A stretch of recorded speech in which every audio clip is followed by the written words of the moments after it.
Type की सोच है। एक कि इंसान खुद को बदल ही ना पाए, और दूसरा कि वो बस घड़ी घड़ी बदलते ही जाए। तो शकुनी भैया जो हमारे हैं वो दूसरी तरह के इंसान है। चौसर की पहली कोशिश नाकाम होने पर भी वो चुप नहीं बैठे। दुर्योधन को फिर से उकसाया और न चाहते हुए भी धृतराष्ट्र ने पांडवों को एक बार फिर से चौसर खेलने के लिए बुलावा भेज दिया। ये महाभारत बेटे के मोह में पड़े बाप की कहानी है और मैं इसका साक्षी हूं। मैं आकाश हूं। मैंने ये भी देखा है कि कैसे शकुनी लगातार दुर्योधन के घावों को कुरेद कुरेद कर उसके अंदर की नफरत की आग को बुझने से रोक रहा था, क्योंकि आग बुझ गई तो शकुनी बुझ गया, और शकुनी कैसे बुझेगा, बड़ी पुरानी आग है। मेरे होते पांडव तुम्हारा बाल भी बांका नहीं कर पाएंगे भांजे। वो तुम्हारा कुछ नहीं बिगाड़ पाएंगे। मेरे ये बासे अन्याय और अपमान को कुचलने के लिए ही जन्मे हैं। देख लेना भांजे, कल उन्होंने तुम्हारी हंसी उड़ाई थी और आज सारा संसार उन पर हंसेगा। सारा संसार उन पर हंसेगा। भांजे, सब हंसेंगे उन पर। बस मामा, बस मैं यही चाहता हूं। निचोड़ लीजिए उन पांडवों की शक्ति, उनका अहंकार, उनका वैभव। बाघ के पंजों से तो कोई बच सकता है भांजे, पर मेरे बासों से कोई नहीं बच सकता। पर मुझे भय है मामा कि यदि पितामह फिर से पांडवों के पक्ष में खड़े हो गए तो क्या होगा। और उनका आदेश तो आपने देखा है, कोई भी टुकरा नहीं सकता। शैतान की देवी जिसकी पूजा करती है तेरा मामा वो है, और तेरा मामा कह रहा है। संदेह मत कर भांजे, संदेह मत कर। मामा, पर उस कृष्ण को रोकने का उपाय जरूर सोच लीजिएगा। जिस छलिया ने यहां ना होकर भी पांचाली की लाज बचा ली, वो कुछ भी कर सकता है मामा। आपको तो सब कुछ पता था कृष्ण, फिर ये अनहोनी क्यों होने दी आपने? दूर बैठे तमाशा क्यों देखते रहे? क्या आपके मन ने आपको कोई संकेत नहीं दिया? आपको आभास तक नहीं हुआ? क्या ये समझना मेरी भूल है कि आप हमारी आत्मा में उतरकर सब कुछ जान लेते हैं? तुम जहां हो मैं वहीं हूं कृष्णा। तुम्हारे स्वर मेरे हैं। तुम्हारी आत्मा से निकली तुम्हारी वो पुकार भी मेरी ही पुकार थी। तो दुर्योधन को रोका क्यों नहीं तुमने कृष्ण? क्या तुम मुझे उसके हाथों अपमानित होते देखना चाहते थे? यदि मैं और तुम एक ही हैं, तो क्या मेरा अपमान तुम्हारा अपमान नहीं है? प्रत्येक घटना स्वयं में कुछ रहस्य छुपाए रहती है पांचाली। तुम्हारे इस अपमान का रहस्य भविष्य में अवश्य प्रकट होगा। भविष्य की प्रतीक्षा में मैं अपना वर्तमान खो दूं केशव? एक दुराचारी के हाथों अपनी मर्यादा दांव पर लगा दूं? तुम भोली हो कृष्णा, जो सच नहीं जान सकी। दांव पर तुम नहीं, स्वयं मैं लगा था। तुम मेरी चिरंतन शक्ति हो और जुए में वही शक्ति दांव पर लगी। मैं तुम्हारी गूढ़ बातें नहीं समझ सकती कान्हा, पर मेरे साथ जो हुआ उससे मेरी जीने की इच्छा खो चुकी है।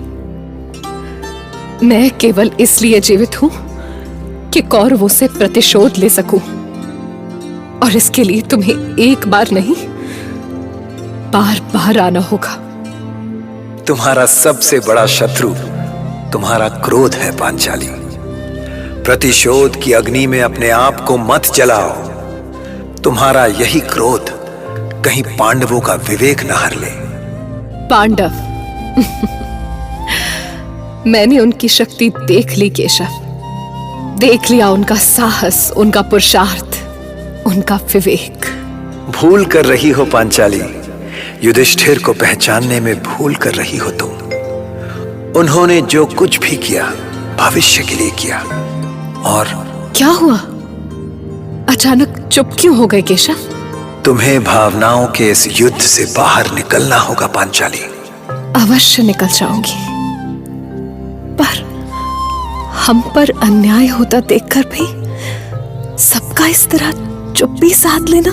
प्रतीक्षा करो कृष्णा, तुम्हारे प्रश्नों के उत्तर अपने आप मिल जाएंगे।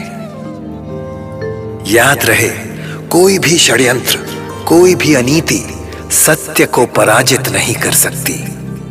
सब कुछ हारने के बाद भी धर्म की ही जय होती है। वर्तमान तुम्हें विचलित अवश्य कर सकता है, पर पराजित नहीं। पर इस विजय से पहले बहुत कुछ देखना है तुम्हें।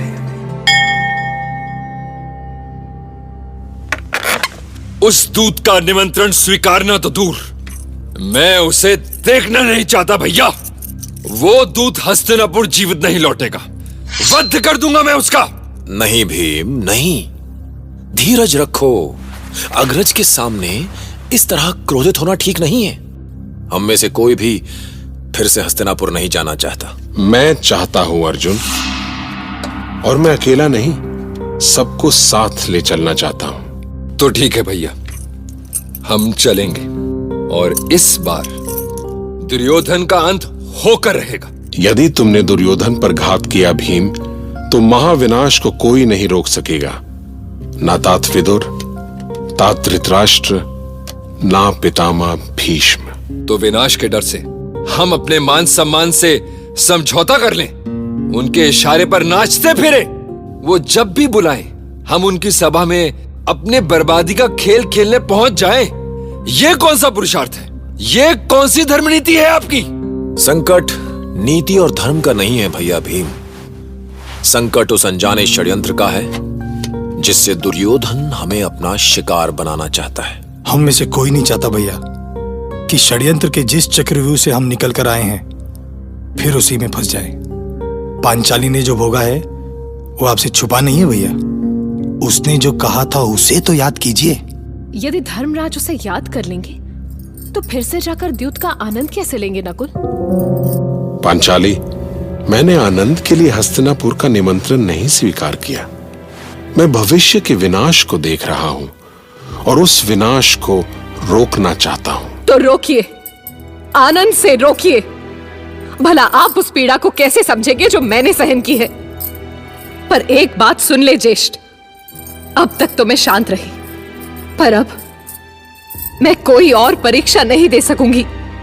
इस युद्ध को रोकने का और कोई उपाय नहीं है पांचाली।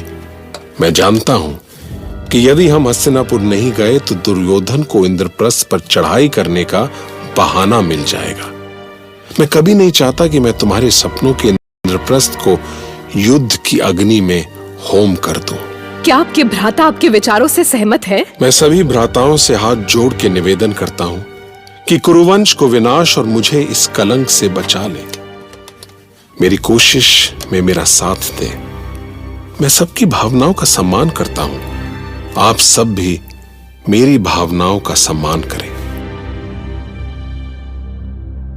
आप कुछ कहना चाहते हैं भ्राता भीम? यदि कोई कुछ नहीं कहना चाहता तो मैं भी चुप हूं। इसका अर्थ ये हुआ कि आप सभी अपने अग्रज के सम्मान में हस्तिनापुर के लिए निकल रहे हैं। हां पांचाली, और इस बार केवल एक दांव लगेगा। उस दांव में जय या पराजय जो भी मिले, हम सभी को स्वीकार करना होगा।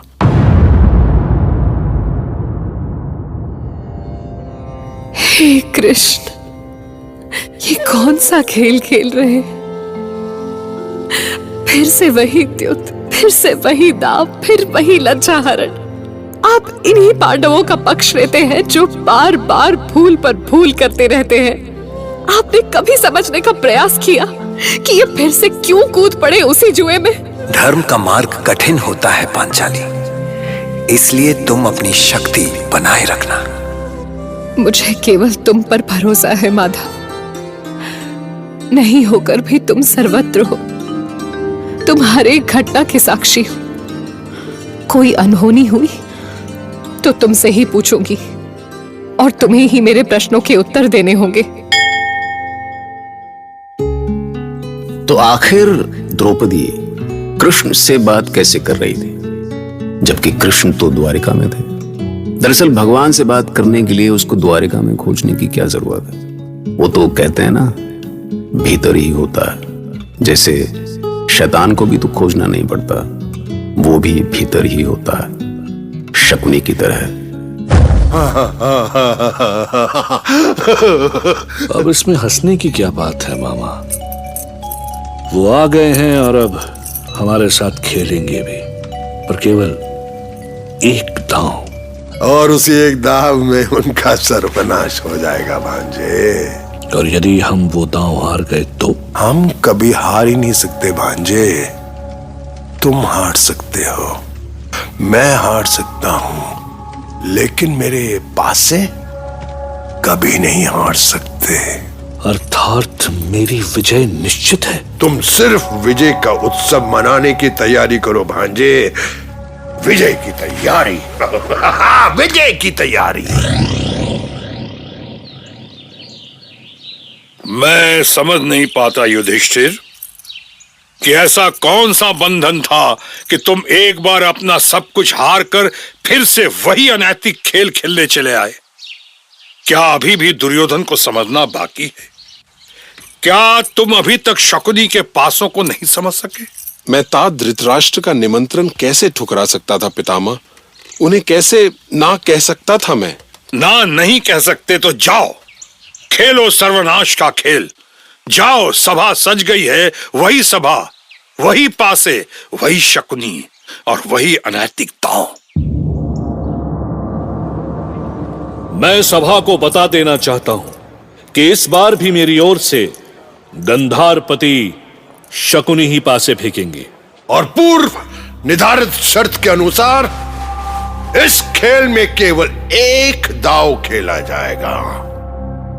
दाव हारने वाला 12 वर्ष तक वनवास करेगा और 1 वर्ष अज्ञातवास होगा, जिसमें उन्हें छिपकर रहना होगा। क्योंकि यदि अज्ञातवास में उनका भेद खुल गया तो दोबारा यही सिलसिला शुरू होगा, अर्थात फिर से 12 वर्षों का वनवास। तो खेल शुरू करते हैं। चलिए, पासे फेंकिए धर्मराज और जीत लीजिए बाजी। अवश्य दुर्योधन, और देखना इस बार मैं अवश्य जीतूंगा। हे ईश्वर, तुम जानते हो कि मैं जो कुछ भी कर रहा हूं कुरुवंश के हित के लिए कर रहा हूं। इस बार मुझे निराश मत करना। तो मामा शकुनी, हम 5 पांडव, द्रौपदी और माता कुंती मिलकर 7 जन हैं। इसीलिए ये रही मेरी चाल। 7। वाह, 7। अब आप पासे फेंकिए गंधार राज। अरे अरे धर्मराज, 7। आपने तो दे दी मुझे मात। आपने तो मुझे दुविधा में डाल दिया। अब मैं क्या चलूं मैं? हाँ, नो, ये नो, नहीं, रुको, क्या करूं? हाँ, अब मैं सबसे बड़ी चाल चलूंगा। 12। और देखना, मेरे दोनों पासों में 6 आएगा। 6 और 6 12। लो, ये मारा। 12। मैं इसे नहीं स्वीकारता। ये छल है। सुबल पुत्र ने हमारे साथ छल किया है शकुनी ने। ये छल नहीं है, तुम्हारी मूर्खता का फल है। हमारे साथ षड्यंत्र हुआ है महाराज। शांत हो जाओ भीम, शांत हो जाओ। मोटे भैंसे की तरह गरजने से हार जीत में नहीं बदल जाती। मैं तुझे चीर डालूंगा दुर्योधन।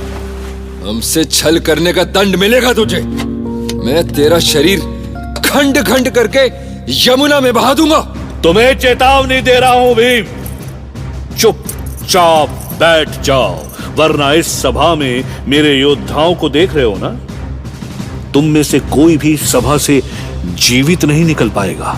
तो ठीक है, जिसमें साहस है सामना करे मेरी गदा का। अब कौरव और पांडव आपस में लड़ पड़े। देखो क्या है, लड़ने का क्या है, लड़ पड़े। उनको समझ में आ गया था कि शकुनी ने जरूर कोई खेल खेला है, पर अब जो होना था सो तो हो ही चुका था। और जब कोई एक बार जलने के बाद भी फिर से आग में हाथ डाले तो क्या कहेंगे उसको, आप बताइए युधिष्ठिर? हाँ, अरे नहीं, इतना ना बेचारे पे यार तुम। खैर चलिए, महाभारत।